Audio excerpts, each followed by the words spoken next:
hello everyone गोदान मोनसे भिडिअनि गेजेरजों नोंथांमोनखौ फिन खनसे गासैखौबो बरायबाय लोगोफोर दायो नोंथांमोनाथ' भिडिअनि थाम्बनेल आरो टाइटेलावथ' नायनानै एसेब्लाबो हमनो हाखादों जानांगौ दे स' दिनै आं मानि सायाव भिडिअखौ लानानै फैदों लोगोफोर जोर फिल्म प्रडाक्शन बेनारनिफ्राय दिहुनजानाय मोनसे गोदानै मिसाइल मोसाहारिनि स्ट'रि स्क्रिप्ट डाइरेक्शन होनायाव दिहुनजानाय मोनसे गोदानै आबुं बर' सावथुननि सायावहाय आपडेट लानानै फैदों लोगोफोर जाय सावथुननि मुङानो जादों गुथाल स' ओमफ्राय लोगोफोर बे गुथाल आबुं बर' सावथुनावनो जों गाहायै फाव खालामनायखौ नुनो मोन्दों बिग्राय मनालिसा रिंकुमनि जेसास केरकेटारि राजाश्री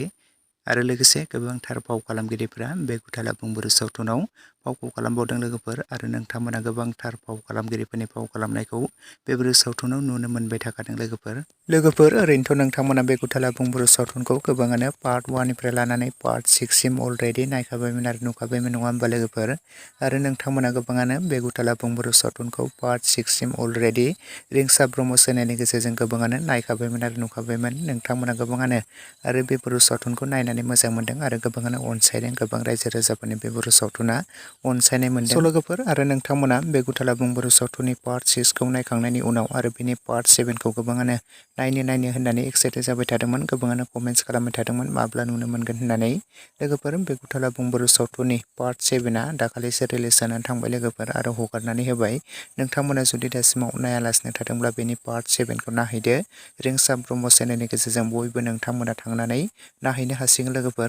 लोगोफोर आरो नोंथांमोना बे गुथाल आबुं बर' सावथुननि पार्ट 7 सिम दासिम सोर नोंथांमोना नायखो आरो नायनानै माबोरै मोनखो बयबो कमेन्ट सेक्सनाव लिरना फोरमायहरदो लोगोफोर आरो नोंथांमोना बे गुथाल आबुं बर' सावथुननि दायो बेनि पार्ट 7 खौ नायखांनायनि उनाव पार्ट 8 खौ नायनो थाखाय दानिफ्रायनो जोबोरैनो एक्साइटेड जानानै दं नामा जुदि नोंथांमोना बेनि पार्ट 8 खौ एक्साइटेड जानानै दङब्ला कमेन्ट सेक्सनाव लिरना फोरमायहरदो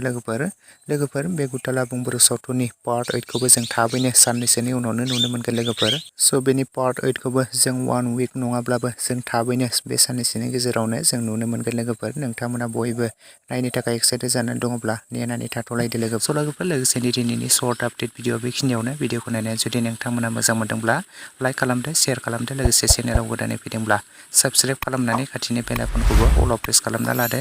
जाहाथे नोंथांमोना बेफोरबायदिनो माखासे गोदान फैनो गोनां माखासे मोजां बर' सावथुनफोरनि आपडेटखौ बे चेनेलाव थाबैनो मिथिबाय थायो